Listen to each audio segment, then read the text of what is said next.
En el árido pueblo de San Miguel de Allende, Guanajuato, donde el pulpo rojo se aferra a las casas de adobe y el viento nocturno susurra a escondidas entre los mezquites, hay una casa en la que nadie se ha hospedado desde 1962. El lugar es conocido como la Casa de los Lamentos, y aunque han pasado más de 60 años desde aquella noche maldita, los vecinos más ancianos juran que aún podían escuchar los gritos desesperados de 3 niños que fueron enterrados vivos por su propia madre. Carmen Mendoza fue legada al asentamiento en 1958, una joven y hermosa mujer que se casó con Esteban Ruiz, un próspero ganadero. Al principio parecía la esposa perfecta, devota, trabajadora y madre dispuesta a tener 3 hermosos hijos. Pero algo oscuro se gestaba en su interior, algo que los habitantes de San Miguel no pudieron ver hasta que fue demasiado tarde. Si esta historia te cautiva tanto como a nosotros, probablemente te hayas suscrito al canal y comentado qué parte de México estás viendo. Ahora continuamos con esta historia que ha atormentado a generaciones enteras. El extraño comportamiento de Carmen comenzó tras el nacimiento de su tercer hijo, Joaquín, en el invierno de 1961. Los vecinos notaron que no asistía a misa los domingos, que sus hijos estaban cada vez más delgados y tenían el rostro encogido, y que se oían ruidos extraños provenientes de su casa por las noches. Doña Refugio, en su barrio más cercano, registró vívidamente cómo Carmen empezó a hablar sola, murmurando extrañas oraciones que no pertenecían a ningún santo conocido.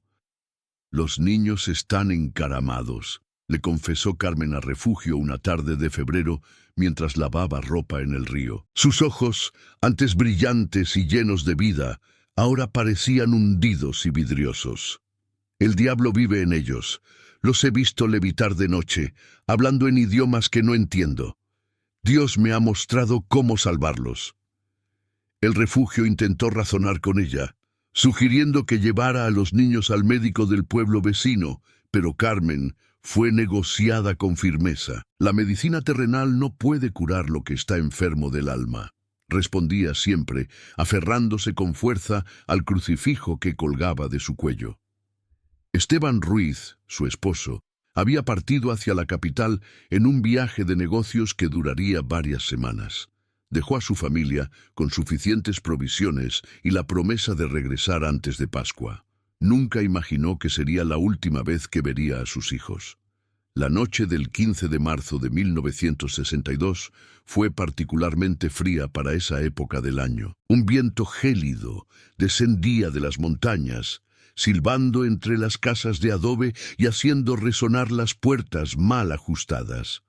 El Refugio estaba preparando el escenario cuando oyó el primer grito. Al principio creyó que era el viento jugando con su imaginación, pero luego vino otro y otro, gritos agudos y desesperados que parecían brotar de la mismísima tierra. Miró por la ventana y vio a Carmen en el patio trasero de su casa, iluminado solo por la luna menguante. Tenía una pajita en las manos y cavaba frenéticamente junto a los grandes duraznos que Esteban había plantado años atrás. Lo más inquietante era que parecía estar hablando con alguien, gesticulando y asintiendo, como si recibiera instrucciones de una presencia invisible. Los gritos continuaron durante toda la noche, cada vez más débiles, hasta que finalmente cesaron con las primeras luces del alba. Refugiado, aterrorizado y paralizado por quien los había presenciado, no se atrevió a salir de su casa hasta que el sol salió por completo. Cuando por fin se armó de valor para acercarse a la finca Ruiz, la encontró en completo silencio. Carmen estaba sentada en la puerta, moviéndose suavemente en su silla, con la mirada perdida en el horizonte. Tenía las manos sucias de tierra y la ropa manchada de barro seco. Cuando los niños cuestionaron el Refugio, Carmen soñó con una tranquilidad que le ayudó a respirar. «Está descansando», murmuró, sin apartar la vista del cielo. «Por fin están en paz. Los ángeles vinieron a buscarlos anoche y los llevaron a un lugar donde no pudieran hacerle daño a nadie más. La búsqueda de los niños comenzó de inmediato. El comisario del pueblo, don Aurelio Vázquez, organizó partidas de búsqueda que recorrieron cada rincón de San Miguel y sus alrededores. Registramos las cuevas de la montaña, rastreamos el río y examinamos cada casa y pozo abandonado del pueblo. Pero no encontramos rastro de Miguel, un año mayor, de Rosa, de 6, ni del pequeño Joaquín, de tan solo 14 meses. Carmen fue interrogada durante días, pero su versión de los hechos nunca cambió. Los niños fueron llamados por los ángeles durante la noche y ascendieron al cielo para estar con Dios. Cuando le mostraron la evidencia física de la excavación en su patio, simplemente sonrió y repitió que había estado preparando un jardín para plantar rosas en honor a la Virgen. El caso dio un giro siniestro cuando don Aurelio decidió excavar en el mismo lugar donde Refugio había visto a Carmen cavar. A una profundidad promedio de 1 metro, encontró los restos de una caja de madera con espacio suficiente para 3 niños pequeños. Dentro de la caja, además de ropa pequeña y retales de ropa infantil, había marcas de alambre en el interior de la madera y mechones de cabello arrancados de raíz. El análisis forense, primitivo para la época pero completo, demostró que los niños estaban vivos cuando fueron enterrados. Las marcas de arañazos indicaban una lucha desesperada por escapar, y la posición de los cuerpos sugería que sobrevivieron varias horas bajo tierra antes de morir asfixiados. Carmen fue arrestada y confesó de inmediato, pero su confesión fue más perturbadora que su silencio inicial. Según su testimonio, Dios le había estado hablando directamente durante semanas, advirtiéndole que sus hijos habían sido poseídos por demonios y que la única manera de salvar sus almas era enterrarlos vivos para que pudieran renacer purificados en el cielo. Me dieron las gracias mientras bebía, declaró mientras tomaba el jugo, sin mostrar el más mínimo atisbo de remordimiento. Miguel me dijo que se veían los ángeles, y Rosa la cantó con los querubines. Supe que estaba haciendo lo correcto cuando sus voces se volvieron dulces y angelicales. El jugo de Carmen Mendoza consumió a todo Guanajuato y apareció en periódicos nacionales. Los psiquiatras que la examinaron determinaron que sufría de psicosis severa con delirios religiosos, pero el sistema de justicia de 1962 fue implacable con los delitos contra menores. Fue condenada a muerte, aunque su expulsión nunca se llevó a cabo debido a complicaciones legales relacionadas con su estado mental. Esteban Ruiz abandonó su viaje de negocios para encontrarse en la peor situación posible para un padre.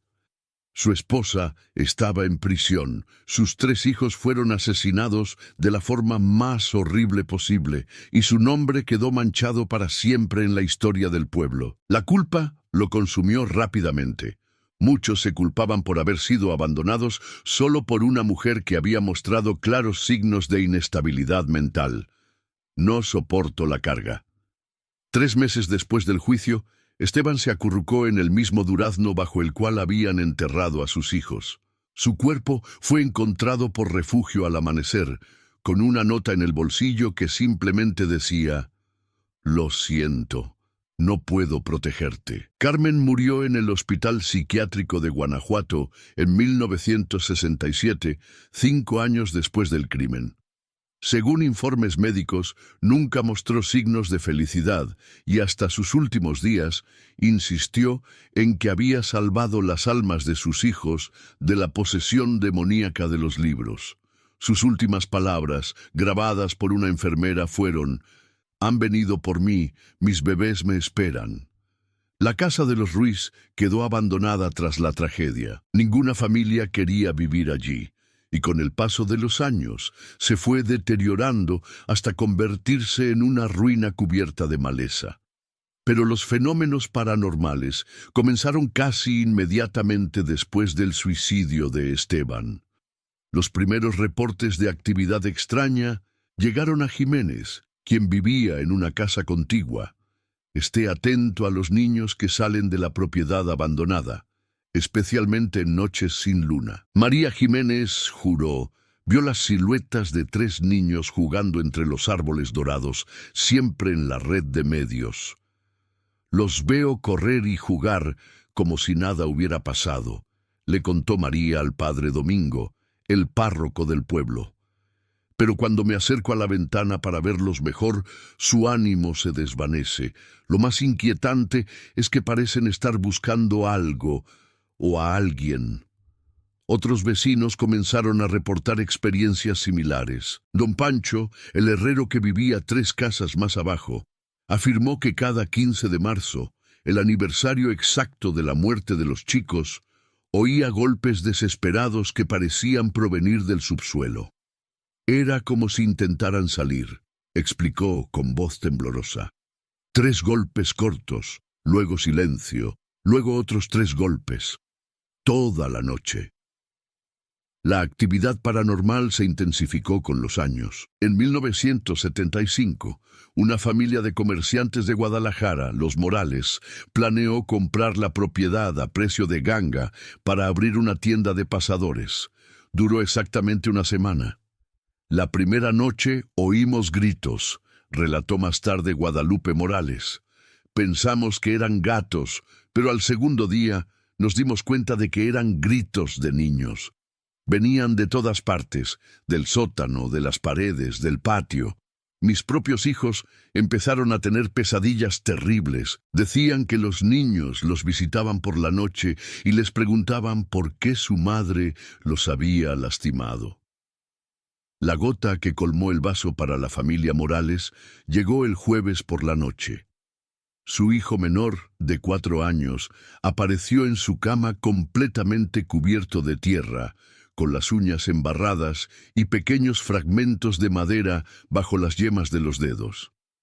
Cuando le preguntaron qué había pasado, el niño simplemente respondió: estaba ayudando a Miguel, Rosa y Joaquín a salir de su casa subterránea, pero la puerta es demasiado pesada.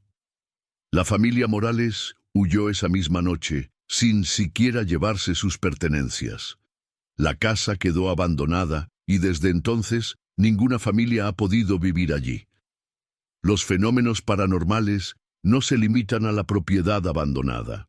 Con el paso de los años, varios residentes del pueblo comenzaron a experimentar encuentros inquietantes con los espíritus de los niños Ruiz. Siempre aparecían en grupos de 3, siempre en las horas más oscuras de la noche y siempre parecían buscar ayuda. En 1982, la maestra del pueblo, la señorita Elena Vargas, relató uno de los encuentros más detallados. Regresé tarde a casa después de preparar las clases del día siguiente, cuando vi 3 pequeñas figuras caminando por la calle principal. Al principio pensé que eran niños del pueblo que se habían escapado de casa, pero cuando me acerqué a rescatarlos, me contó que tenían la ropa rota y cubierta de tierra, y que sus rostros tenían una palidez sobrenatural. Miguel era el alcalde. Reconoció las fotos que había visto en los periódicos, relató Elena. Se me acercó y me habló con una voz que parecía venir de lejos. Me dijo: maestra, ¿puede ayudarnos a encontrar a nuestra madre? Está perdida y no podemos dormir hasta encontrarla. Cuando le explicó que su madre había muerto hacía años, ella se quedó muy confundida. Rosa, la niña, se echó a llorar y dijo: pero te prometí que nos venderíamos al saco cuando estuviéramos libres del pecado. Elena describió cómo los niños se desvanecían gradualmente mientras ella les hablaba, pero no antes de que Miguel dijera algo que lo perseguiría por el resto de su vida. A veces oímos tu voz llamándonos desde lejos, diciéndote que es hora de volver a casa, pero no sabemos dónde está nuestro hogar ahora. Los encuentros se hicieron más frecuentes durante las décadas de 1980 y 1990. Los niños aparecían principalmente como personas con niños pequeños, como atraídos por la presencia de otros niños. Siempre había preguntas similares. ¿Dónde estaba su madre? ¿Por qué estaba tan oscuro? ¿Cuándo podrían volver a casa? La señora Esperanza Ruiz, sin parentesco con la familia involucrada en la tragedia, tuvo una experiencia profunda en 1987. Sus dos hijos pequeños empezaron a hablar de 3 nuevos amigos que venían a beber con ellos al patio por las noches. Al principio, Esperanza pensó que eran amigos imaginarios, pero se alarmó cuando sus hijos empezaron a describir detalles muy específicos sobre estos amigos. «Mamá, Miguel dijo que su madre te metió en una caja oscura y que le costaba mucho respirar», dijo el niño de 5 años mientras desayunaban. «Y Rosa dice que extraña mucho a su papá, pero que él se fue al cielo antes que ellos. Joaquín no habla mucho porque es pequeño, pero llora mucho». La situación se volvió insostenible cuando Esperanza encontró a sus 2 hijos cavando en el patio trasero de su casa hasta las 3 de la mañana. Al preguntarle, su hija de 3 años respondió con inocencia: «Miguel, Rosa y Joaquín dijeron que si cavamos un túnel pueden venir a vivir con nosotros. Se sienten muy solos en su casa subterránea». Esperanza decidió mudarse a otra ciudad esa semana. «Antes de irme, visité al padre Domingo para contarle lo que había experimentado. El sacerdote, de quien habrán escuchado historias similares a lo largo de los años, confesó que había intentado exorcizar la propiedad abandonada en varias ocasiones, pero que el espíritu no parecía malvado, simplemente perdido y confundido. «No buscan el mal», explicó el padre Domingo, «buscan comprensión.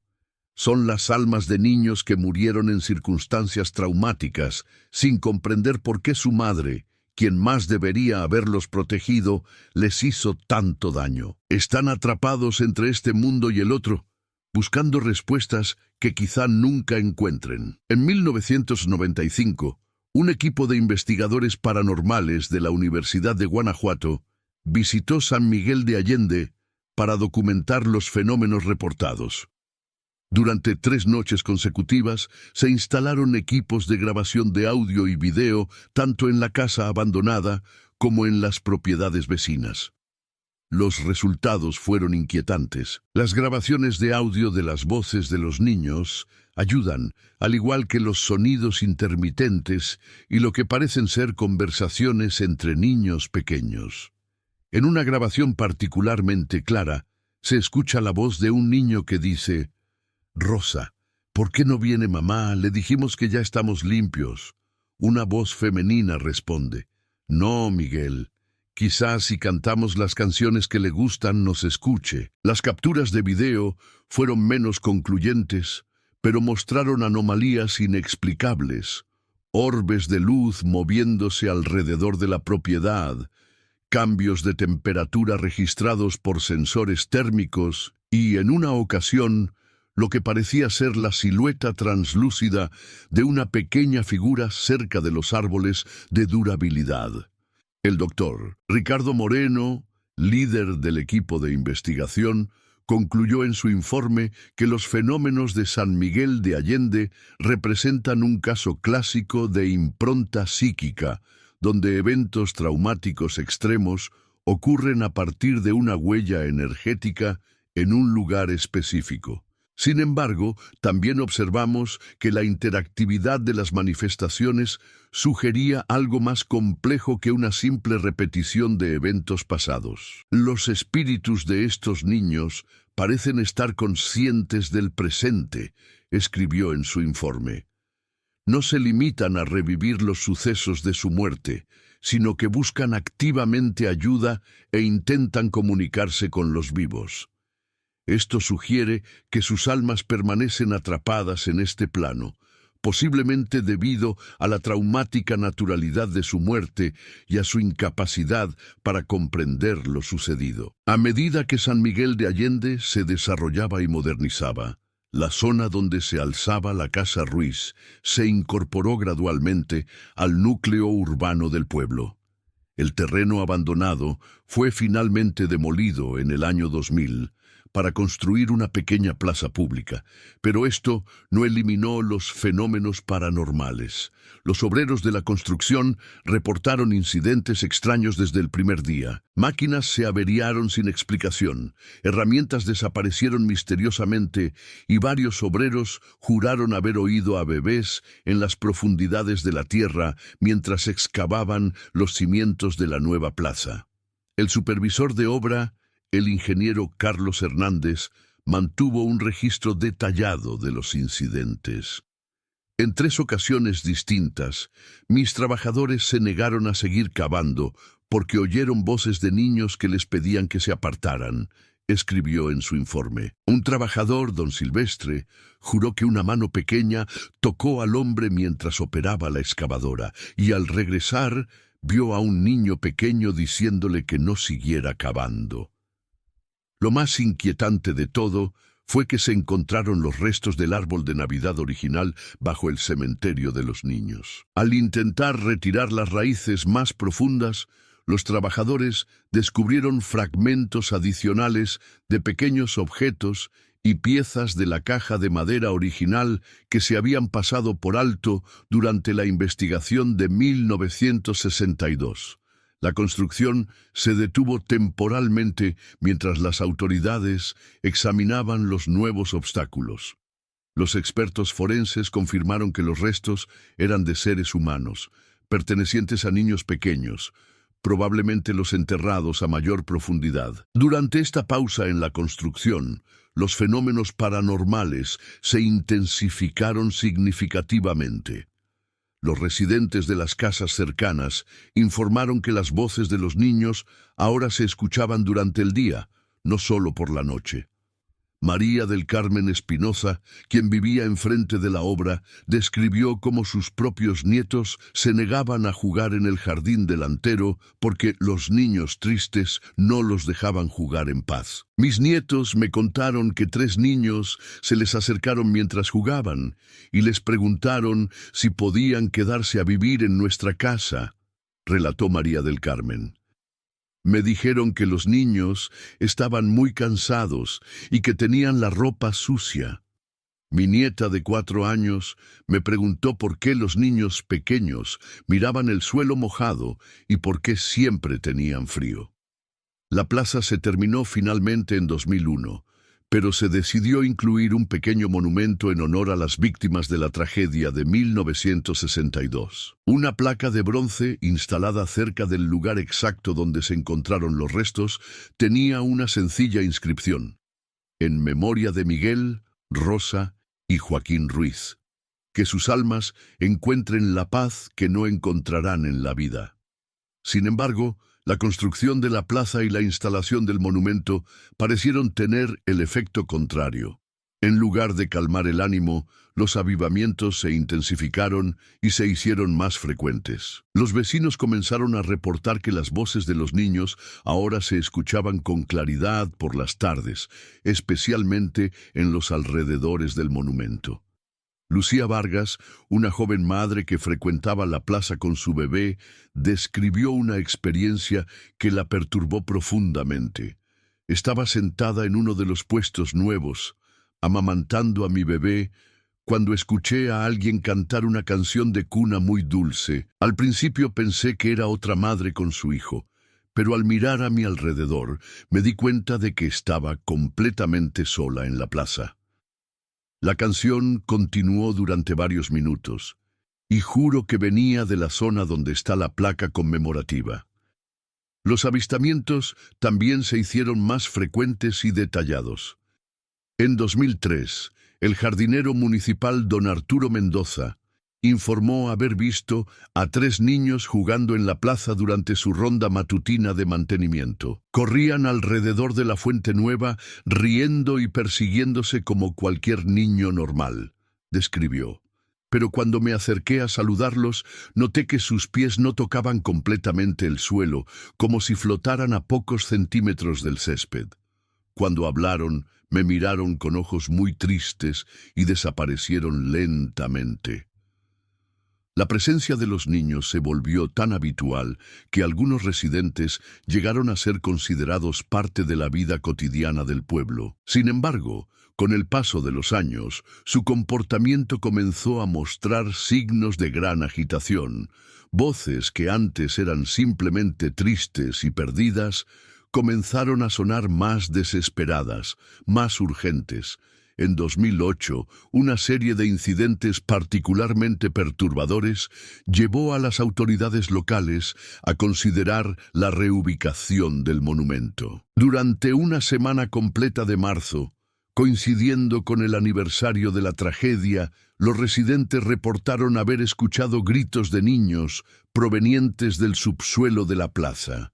Los gritos eran tan intensos y persistentes que varias familias decidieron quedarse con familiares hasta que les dieran el alta. La señora Refugio, quien tenía más de 80 años pero aún recordaba con claridad los sucesos de 1962, ofreció un relato fragmentado de esa semana. Eran los mismos gritos que oí aquella terrible noche de hace tantos años, declaró con voz tempestuosa. Pero ahora sonaban más desesperados, como si, tras décadas de estar atrapados, finalmente se hubieran dado cuenta de que su madre jamás los traicionaría. El padre Domingo, aunque destituido, fue llamado de nuevo para intentar calmar los ánimos. Durante una ceremonia de bendición celebrada en la plaza, ocurrió algo nunca antes presenciado. Según varios testigos, 3 figuras translúcidas de niños aparecieron claramente visibles durante varios minutos, torcidas junto al monumento. No fue como las apariciones anteriores, describió el padre Domingo. Esta vez se podían ver con claridad, como si fueran niños normales, solo que se podía ver a través de ellos. Miguel, el alcalde, se acercó y me habló con una voz que parecía un eco lejano. Me dijo: «Padre, ¿por qué nos mintió madre? Nos dijo que los ángeles venían por nosotros, pero seguimos aquí.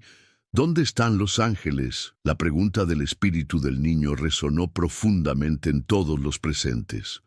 Por primera vez en décadas, los espíritus de los niños no solo buscaban a su madre, ni intentaban comprender lo sucedido. Ahora cuestionaban las mentiras que Carmen les había dicho antes de enterrarlos vivos, reconociendo finalmente que habían sido seducidos por la persona en quien más confiaban. El padre Domingo quería explicarles que su madre estaba muy enferma y que los ángeles habían venido a buscarlos, pero que ahora era el momento de seguirlos hacia la luz.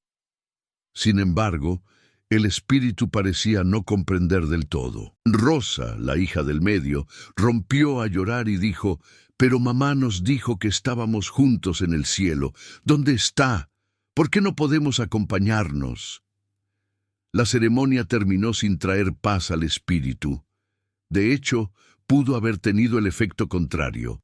Habían estado más conscientes de su situación, pero no le habían brindado las respuestas ni la seguridad necesarias para seguir adelante. Los años siguientes presenciaron una inquietante evolución en la naturalidad de las manifestaciones. Los espíritus de los niños Ruiz comenzaron a mostrar signos de lo que los expertos paranormales describen como decadencia espiritual. La corrupción gradual de un alma atrapada que ha permanecido en el plano terrenal durante demasiado tiempo sin solución. Voces que antes eran claramente infantiles comenzaron a sonar distorsionadas, con ecos sobrenaturales que dificultaban su comprensión. Las perspectivas se fragmentaron. Los testigos informaron haber visto solo partes de los niños: una mano pequeña, una silueta parcial, ojos brillantes en la oscuridad, en lugar de apariciones completas. En 2012, 5 años después de la tragedia original, ocurrió el incidente más perturbador registrado hasta la fecha. Una familia de turistas de la Ciudad de México, la familia Herrera, decidió alojarse en un hotel cerca de la plaza sin conocer la historia del lugar. Su hija de 7 años, Sofía, comenzó a interactuar con 3 amigos invisibles durante su estancia. Al principio, los padres pensaron que eran los típicos amigos imaginarios de la época, pero se alarmaron cuando Sofía empezó a repetir información específica sobre los sucesos de 1962 que ellos jamás podrían haber conocido. Los niños me dijeron que su madre los metió en una caja muy oscura porque creía que estaban enfermos. Les contó Sofía a sus padres. Pero no estaban enfermos, solo tenían dolor y frío. Les dije que intentaran salir de la caja, pero pesaba demasiado. La situación se prolongó mientras Sofía comenzaba a revelar detalles nunca publicados en periódicos ni documentos públicos. Describió con exactitud cómo Carmen construyó la caja de madera.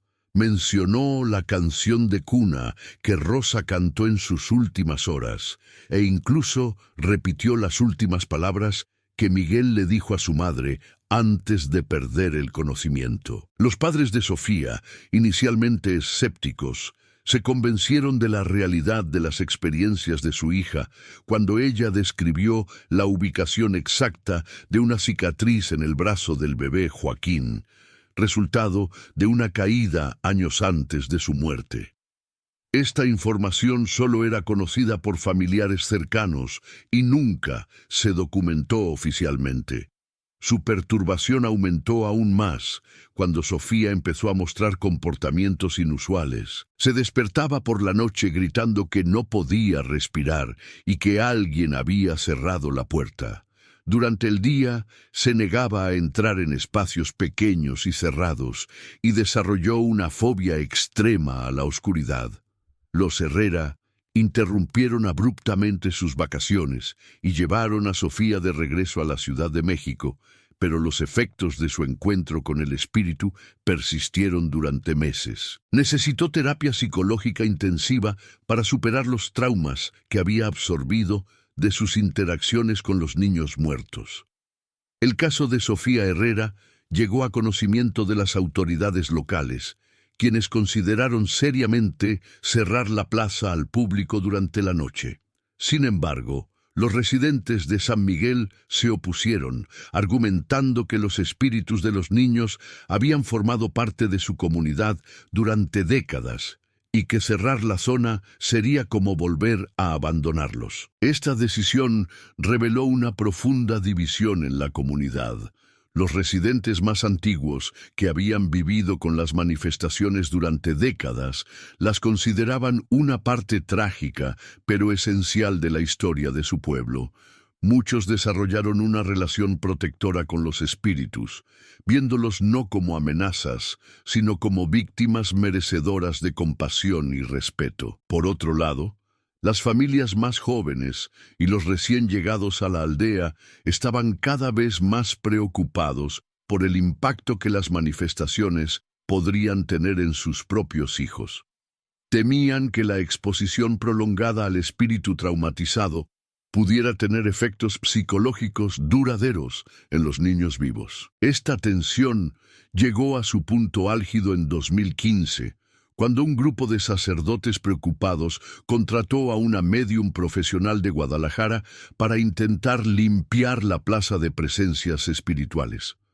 La sesión, realizada sin el conocimiento ni el consentimiento de muchos residentes de larga data, provocó un drástico aumento de la actividad paranormal. Según pruebas presenciales, durante la sesión de limpieza espiritual, los espíritus de los niños Ruiz se manifestaron con una intensidad nunca antes vista. No aparecieron como figuras suaves y translúcidas, ni como presencias furiosas y desesperadas que hacían temblar los árboles, apagaban las farolas y llenaban el aire de gritos desgarradores que se oían a varias cuadras de distancia. La médium, Elena Castillo, con décadas de experiencia, quedó profundamente perturbada por el encuentro. Nunca había experimentado un espíritu con tanto dolor y confusión, declaró más tarde. No son niños malvados, pero están atrapados en un periodo traumático que se ha intensificado con el tiempo. Intentar obligarlos a irse solo aumentó su angustia. Necesitan sanación, no expulsión. La fallida sesión de purificación ocurrió durante un período de intensa actividad paranormal que duró varios meses. El espíritu comenzó a aparecer no solo en la plaza, sino también en casas vecinas, tiendas locales e incluso en la iglesia del pueblo. Parecían buscar desesperadamente un refugio seguro, tras haber sido perturbados de su habitual refugio en la plaza. Durante este período, la señora Carmen Jiménez, nieta del refugio original, quien presenció la tragedia en 1962, relató el encuentro más emotivo y revelador con el espíritu hasta la fecha. Los 3 niños aparecieron en su cocina una noche mientras preparaban el escenario para su familia. Estaban de pie junto a la mesa, tomados de la mano, y por primera vez en décadas no se veían como niños perdidos, describió Carmen. Se veían disgustados. Miguel, el alcalde, me miró fijamente a los ojos y dijo con una voz que no sonaba del todo infantil: «La señora quería hacernos desaparecer, pero esta también es nuestra casa. No nos iremos hasta que mamá venga a disculparse». Esta declaración marcó un punto de inflexión crucial en la saga del espíritu de Ruiz. Por primera vez en más de 5 años, expresó con claridad lo que necesitaba para encontrar la paz. No solo comprensión ni compasión, sino un reconocimiento directo del trauma de su madre. El problema era obvio. Carmen Mendoza falleció en 1967, décadas antes.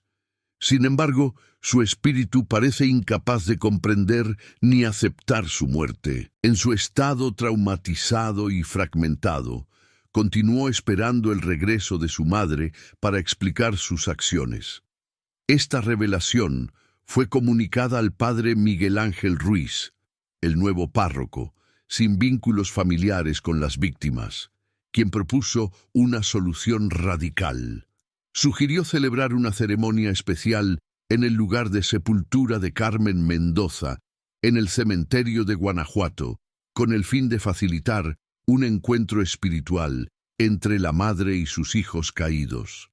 La propuesta fue controvertida. Muchos residentes argumentaron que intentar contactar con el espíritu de Carmen podría traer una presencia aún más perturbadora y peligrosa. Otros argumentaron que cualquier intento de reunir a la madre con sus víctimas sería moralmente incorrecto, equivalente a recompensar su atroz crimen. Sin embargo, un grupo de residentes de larga data, encabezados por el antiguo refugio, que ahora tiene más de 90 años, argumentó que los niños ya habían sufrido suficiente y merecían cualquier oportunidad de encontrar la paz, sin importar cuán poco convencional fuera el método.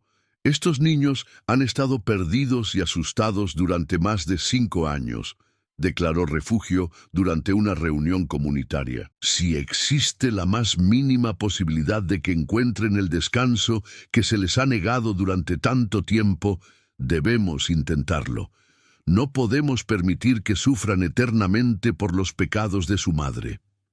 Tras meses de debate y una cuidadosa planificación, se decidió llevar a cabo la ceremonia. Sin embargo, cuando los organizadores llegaron al cementerio de Guanajuato para localizar la tumba de Carmen Mendoza, hicieron un descubrimiento inquietante.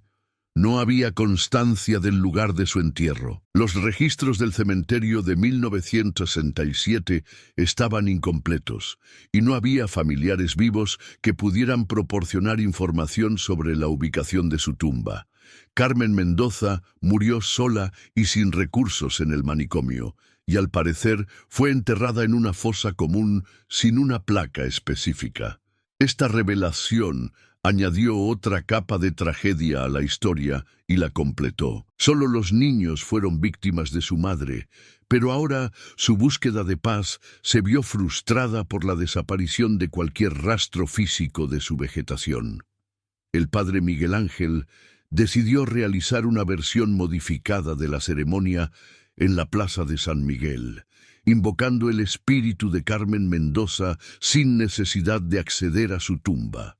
La ceremonia se celebró en marzo de 2016, exactamente 5 y 4 años después del crimen original. Lo ocurrido durante esta ceremonia fue presenciado por más ciudadanos del pueblo y ha sido descrito como uno de los eventos paranormales más intensos y emocionantes documentados en México.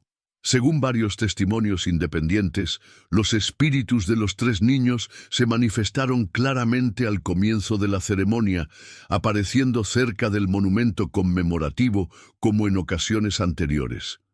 Sin embargo, esta vez no estaban solos. Una cuarta figura, la de una mujer adulta con la ropa rasgada y expresión de extrema angustia, apareció junto a ellos. La mujer, a quien los testigos identificaron inmediatamente como Carmen Mendoza, basándose en fotos de periódico de 1962, parecía encontrarse en un estado de confusión espiritual, similar al de sus hijos. Su figura oscilaba entre la transparencia total y una solidez casi física, como si luchase por mantener su presencia en el plano terrenal. El encuentro entre Carmen y sus hijos fue tenso. Tras el testimonio del padre Miguel Ángel, quien presidió la ceremonia, los niños se acercaron a su madre con expresiones de esperanza y confusión. Miguel, el alcalde, le extendió la mano y le dijo: «Mami, llevamos tanto tiempo esperando. ¿Por qué no has venido a sacarnos de la caja?» La respuesta de Carmen fue un grito que, según el testimonio, parecía contener décadas de locura, culpa y dolor acumulados. No sabía lo que había hecho. Las voces me decían que era lo correcto. Creí que me estaban salvando. Lo que siguió fue una confrontación espiritual que duró varios minutos. Los niños, finalmente confrontados por su madre tras décadas de espera, comenzaron a expresar no solo su confusión, sino también su dolor y, sorprendentemente, su ira. Rosa, la hija del medio, quien nos contó recientemente sobre apariciones anteriores, confrontó directamente a su madre. «Nos hiciste daño, mamá. Nos dejaste a oscuras y no pudimos salir. Estábamos muy asustadas y no nos ayudaste cuando lloramos». El pequeño Joaquín, que era apenas un bebé al morir, no apareció como el bebé que había sido al morir, sino como el niño que había vivido. Su presencia era la más perturbadora de todas, pues representaba no solo lo que había perdido, sino lo que nunca tuvo la oportunidad de experimentar. Carmen intentó hablar con sus hijos, pero ellos se resistieron. Por primera vez en décadas, los niños comenzaron a rechazar activamente a su madre, comprendiendo finalmente la magnitud del daño que habían causado. «Queríamos que vinieras a explicarnos», dijo Miguel, con una voz que había perdido toda su inocencia infantil. «Pero ahora que estás aquí, no necesitas explicaciones. Lo entiendes. Estamos enfermos, pero eso no significa que lo que haces esté bien». El enfrentamiento llegó a su clímax cuando Carmen, en un momento de lucidez espiritual, pareció comprender plenamente por primera vez la magnitud de sus actos. Se liberó de rodillas, una imagen surrealista que representa un espíritu, y comenzó a implorar perdón a sus hijos. «Por favor, perdóname», gritó con una voz que, según los testimonios, contenía todo el dolor del infierno. No sabía lo que había hecho. Esas voces, esos demonios. Creí que me protegían. Por favor, no me odies por toda la eternidad. Los 3 niños se miraron fijamente por un instante que se prolongó eternamente. Luego, con un gesto que sorprendió a todos los presentes, se volvió hacia su madre. Miguel habló por todos. «Te perdonamos, mamá. Pero no podemos ir contigo. Hay algo que no se puede destruir y tenemos que encontrar nuestro próximo camino ahora». Con estas palabras, algo fundamental cambió en la atmósfera de la plaza. La presión opresiva que había caracterizado las manifestaciones durante décadas parecía haber disminuido gradualmente. Carmen, habiendo recibido el perdón que su alma atormentada había buscado deliberadamente durante décadas, comenzó a desvanecerse. Pero antes de desaparecer por completo, hubo algo que ningún testigo esperaba. Se reunió con la multitud de residentes que presenciaron la ceremonia y se dirigió a ellos directamente. «Cuídalos», dijo con una voz que no sonaba loca, sino infinitamente triste. «Yo no podría, no sé cómo, pero tú sí puedes. Puedes estar segura de que nunca volverás a estar sola». Con estas últimas palabras, el espíritu de Carmen Mendoza se desvaneció por completo y nunca más fue vista. Los espíritus de los niños persistieron unos instantes más, pero su presencia había cambiado radicalmente. Ya no irradiaban la desesperada confusión y el dolor que habían caracterizado su apariencia durante décadas. En su lugar había una especie de triste serenidad, una aceptación de su situación que no se había manifestado antes. Miguel se dirigió al padre Miguel Ángel por última vez a la multitud. «Gracias por ayudarnos a hablar con la madre. Ahora sabemos que no nos venderás, y eso está bien. Creo que podemos encontrar nuestro próximo camino». Los tres chicos se tomaron de la mano y comenzaron a caminar hacia el centro de la plaza. Con cada paso, ésta se volvía más translúcida, hasta que finalmente desapareció en una suave luz dorada que, según los testimonios, era la más hermosa e importante que jamás habían visto. La ceremonia de 2016 marcó el fin efectivo de las intensas manifestaciones del espíritu Ruiz en San Miguel de Allende. Incluso los residentes reportaron visiones sutiles. Una risa distante e infantil, una pequeña figura con una rendija en el ojo, una sensación de presencia juguetona en la plaza. Estas manifestaciones son fundamentalmente diferentes de las apariciones desesperadas y traumatizadas de décadas anteriores. El espíritu parece haber encontrado una forma de paz, aunque no el descanso eterno que muchos anhelan. En lugar de hacer nada más, parece que ha sido elegido como un benevolente guardián en su ciudad natal. Esta evolución ha transformado la percepción que la comunidad tiene del espíritu. Ya no se les ve como víctimas traumatizadas, atrapadas en un ciclo de dolor, sino como parte integral de la identidad espiritual de São Miguel. Muchos residentes afirman sentir una presencia protectora, especialmente los niños del pueblo, quienes disfrutan pasando tiempo con amigos especiales que los cuidan durante sus juegos. La señora Carmen Jiménez, quien tuvo un encuentro conflictivo con el espíritu tras la fallida sesión de limpieza, describió cómo había cambiado su relación con ellos. «Ahora, cuando siento tu presencia, ya no me asusta. Es casi reconfortante. Es como si te hubieran encontrado con tu propósito, proteger a los niños del pueblo de cualquier daño». Quizás esa sea su forma de sanar, asegurándose de que ningún otro niño experimente lo que ellos experimentaron. Esta interpretación fue respaldada por varios incidentes reportados en los años posteriores a la ceremonia. En varias ocasiones, niños del pueblo que se encontraban en situaciones potencialmente peligrosas, perdidos, cerca de tráfico denso o con riesgo de caerse, informaron haber sido guiados a un lugar seguro por niños mayores que aparecieron brevemente para ayudarlos.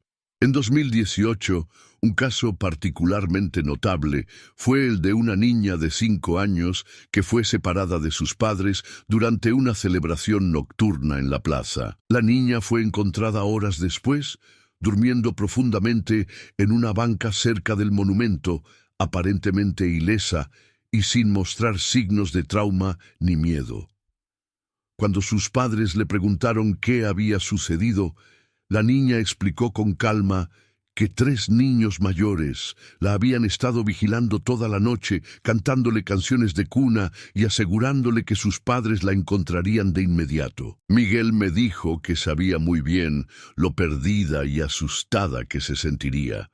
Les contó la pequeña Ana Morales a sus padres. Rosa me enseñó una canción preciosa y Joaquín se sentó a mi lado para que no pasara frío. Le dije que siempre cuidarían a los niños del pueblo porque sabían lo que era tener miedo. Este incidente consolidó la nueva percepción de Ruiz de los espíritus como protectores, en lugar de presencias perturbadoras. Sin embargo, también reveló que conservaba su identidad individual y los recuerdos del trauma, pero que ahora los utilizaba como herramientas de empatía y protección, en lugar de como fuentes de dolor no resuelto. El padre Miguel Ángel, quien facilitó la ceremonia crucial de 2016, reflexionó sobre la transformación del espíritu en sus sermones dominicales. A veces, las almas no necesitan alejarse de la luz para encontrar la paz, explicó a su congregación. A veces la redención proviene de transformar nuestro dolor en servicio a los demás.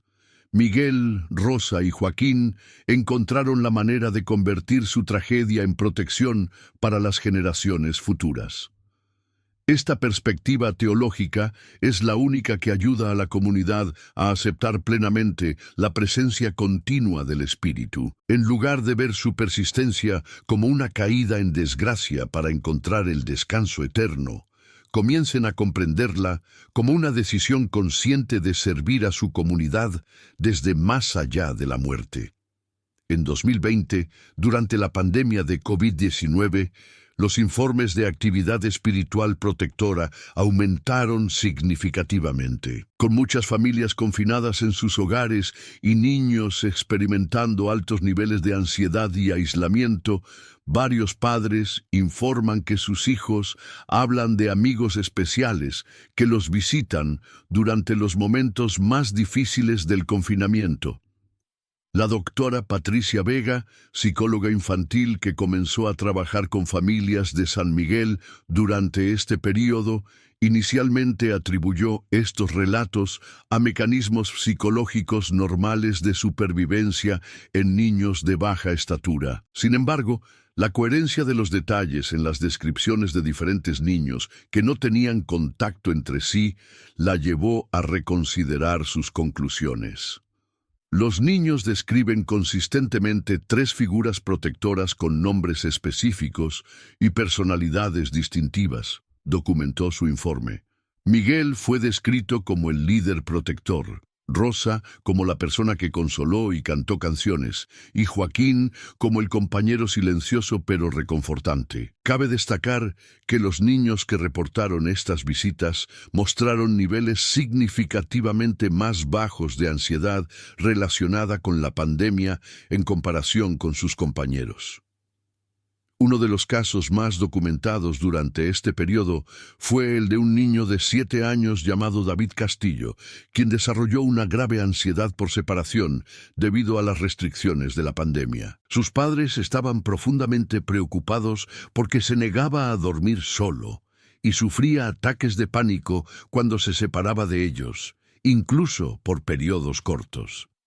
Las cosas empezaron a mejorar drásticamente después de que David empezara a hablar de sus hermanos invisibles, a quienes visitaba por las noches. Según David, Miguel explicó que era normal tener miedo cuando el mundo parecía peligroso. Rosa cantaba para ayudarlo a dormir y Joaquín simplemente se sentaba junto a su cama para asegurarle que no estaba solo.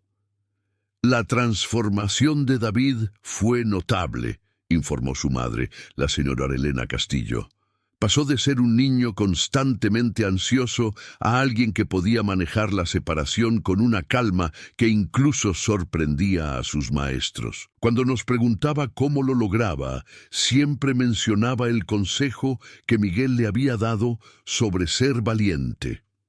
El caso de David fue particularmente significativo porque sus sacerdotes comenzaron a documentar sus conversaciones nocturnas, grabando audios de lo que parecían ser las respuestas de David a voces que solo él podía oír. En las grabaciones se podía oír claramente cómo David hacía preguntas y luego hacía una pausa, como si esperara respuestas, antes de responder con comentarios como «Sí, Miguel, entiendo», o «Gracias, Rosa, esa canción es muy hermosa». Aún más inquietante, en varias ocasiones las grabaciones que parecían susurros eran muy débiles, respondiendo a las preguntas de David. Si bien hay tiempo de sobra para distinguir palabras específicas, el análisis de audio confirma que se oían sonidos vocales que no provenían de David ni de ninguna fuente identificable en la vivienda. Documentar el caso de David reavivó la atención sobre San Miguel de Allende entre los investigadores paranormales, pero esta vez con un enfoque diferente. En lugar de buscar evidencia de actividad espiritual perturbadora, desperté mi interés en documentar lo que parece ser un caso único de un espíritu que evolucionó hacia funciones benévolas y terapéuticas. El doctor Carlos Mendoza, parapsicólogo de la Universidad Nacional Autónoma de México, realizó un estudio exhaustivo del fenómeno de San Miguel entre 2021 y 2022. Su equipo entrevistó a más de 5 familias y documentó escenas de casos similares al de David. Lo encontrado en San Miguel desafía muchas de nuestras concepciones tradicionales de la actividad espiritual residual, concluyó el doctor Mendoza en su informe final.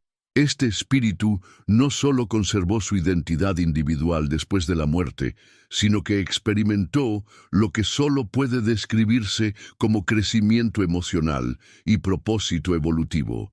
Transformó su trauma personal en una herramienta de sanación para otros. El estudio también reveló aspectos fascinantes de la naturalidad selectiva de las apariciones. El espíritu de Ruiz también se manifestaba principalmente en niños que experimentaban miedos, traumas o situaciones de vulnerabilidad similares. Rara vez se aparecía a adultos, y cuando lo hacía, solía ser en contextos donde un niño corría peligro inminente. Esta selectividad sugería un nivel de conciencia y propósito que trascendía la actividad paranormal habitual. El espíritu no se limitaba a repetir patrones de comportamiento de su vida pasada, sino que tomaba decisiones conscientes sobre cómo intervenir en el mundo de los vivos.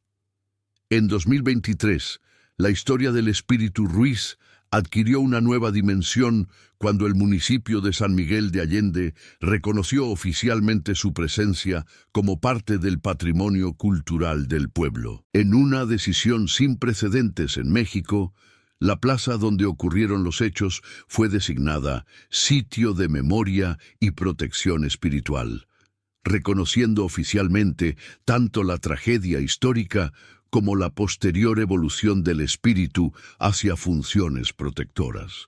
La designación del vino, acompañada de la instalación de un segundo monumento conmemorativo, se dedicó no solo a la memoria de las víctimas, sino también a reconocer su continuo servicio a la comunidad. La inscripción en este nuevo monumento dice: en honor a Miguel, Rosa y Joaquín Ruiz, quienes en vida conocieron el miedo y el dolor, y en la muerte eligieron proteger a otros de sufrir lo mismo. Su amor por los niños trasciende las fronteras entre la vida y la muerte.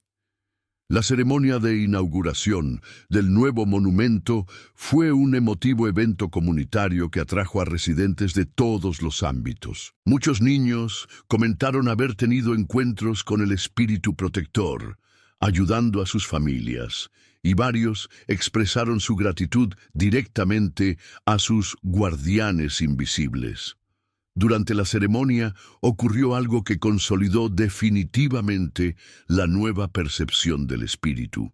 Según varios testimonios independientes, 3 figuras translúcidas aparecieron brevemente cerca del nuevo monumento, pero esta vez no como las presencias traumatizadas de décadas pasadas. Aparecieron como versiones idealizadas de sí mismos. Miguel como un adolescente seguro de sí mismo, Rosa como una niña radiante y Joaquín como el niño que nunca tuvo la oportunidad de ser en vida. Los 3 espíritus resonaron ante la multitud reunida y luego se desvanecieron gradualmente, pero no antes de que muchos testigos informaran haber escuchado una voz colectiva que susurraba: «Gracias por recordarnos en el terreno como víctimas, pero como protectores. Hoy, en 2025, el espíritu de Miguel, Rosa y Joaquín Ruiz sigue teniendo una presencia reconocida y respetada en San Miguel de Allende. Su historia ha evolucionado de una tragedia de terror a un testimonio de resiliencia espiritual y transformación post-mortem. Turistas de todo México y del extranjero visitan la plaza no solo para conocer la trágica historia, sino también para rendir homenaje al espíritu que se convirtió en su propio sufrimiento y protector de los demás. Los residentes actuales del pueblo han desarrollado una relación única con sus protectores espirituales. Los niños crecen sabiendo que Miguel, Rosa y Joaquín velan por ellos, y los padres se sienten reconfortados por la idea de que sus hijos tengan guardianes adicionales que velan por su seguridad. La señora Refugio, ahora centenaria y una de las últimas testigos vivas de los acontecimientos originales de 1962, reflexiona sobre la extraordinaria evolución de la historia. Cuando era joven y escuchó por primera vez el llanto de aquellos pobres niños, nunca imaginó que un día se convertiría en el ángel guardián de nuestro pueblo. Carmen creía estar salvando sus almas, y quizás, de una manera terrible y retorcida, lo hizo, pero quienes la eligieron convirtieron esa salvación en servicio a los demás. La historia del espíritu de Ruiz se ha convertido en mucho más que una historia de terror paranormal. Es una narrativa integral sobre el trauma, la sanación, el perdón y la capacidad del amor para trascender incluso la muerte más trágica. Demuestra que incluso las tragedias más incomprensibles pueden, con el tiempo y la comprensión de la comunidad, convertirse en fuentes de protección y esperanza. En las noches tranquilas de San Miguel de Allende, cuando el viento sopla entre los árboles de la plaza y las sombras danzan a la luz de la luna, los habitantes saben que no están solos.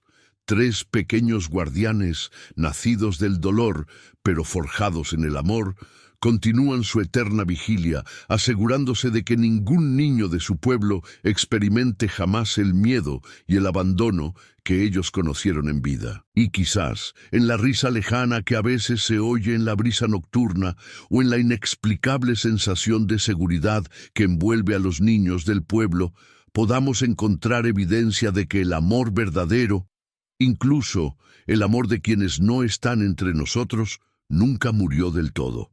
Solo transforma, fortalece y encuentra nuevas maneras de proteger lo que más necesitas. La tragedia de 1962 se convirtió en el milagro silencioso de 2025.